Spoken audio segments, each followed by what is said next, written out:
You know, for decades, one of the most famous courses at Stanford Business School has had this really weird nickname, touchy-feely. Kind of strange, right? But behind that name are some of the most powerful secrets for building truly exceptional connections. So today, we're going to unpack those secrets and give you a super practical guide for transforming, well, pretty much every relationship in your life. I mean, we've all been there. You're in a conversation, maybe at work, maybe at home, and it just feels like you're on completely different planets. You're talking, they're talking, but nothing is landing. And you can feel these small disagreements turning into these huge roadblocks.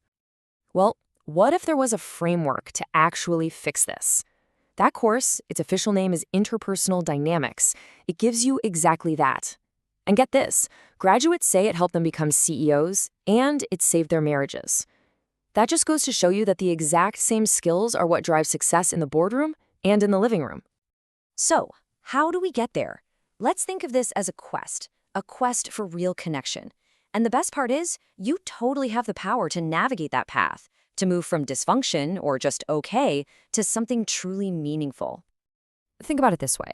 Every single relationship you have with your partner, your boss, your friends, it exists somewhere on this spectrum. The skills we're about to talk about are the tools you can use to consciously, intentionally move any of those relationships toward a better, more connected place.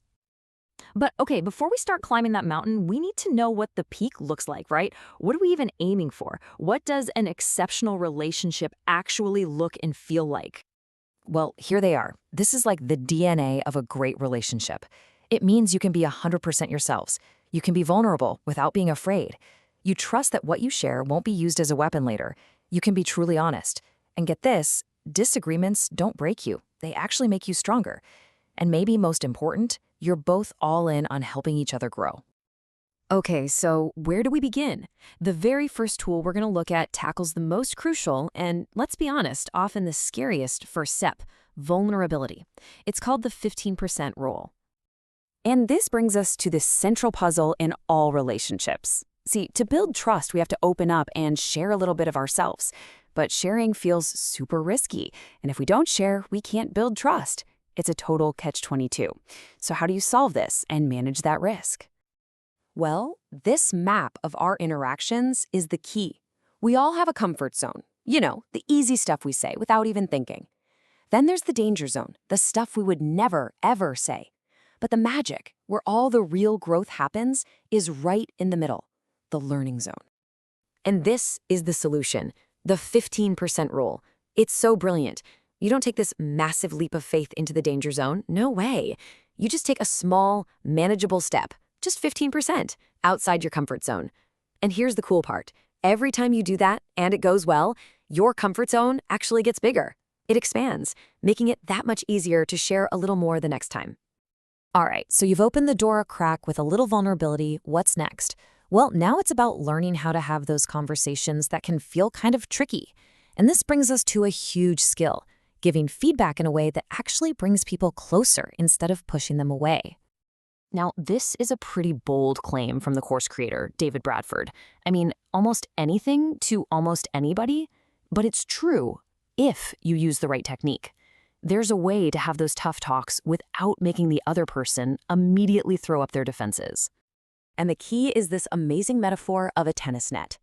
Over the net feedback, that's an attack. It's when you guess what someone else is thinking or feeling, saying stuff like, you just don't care.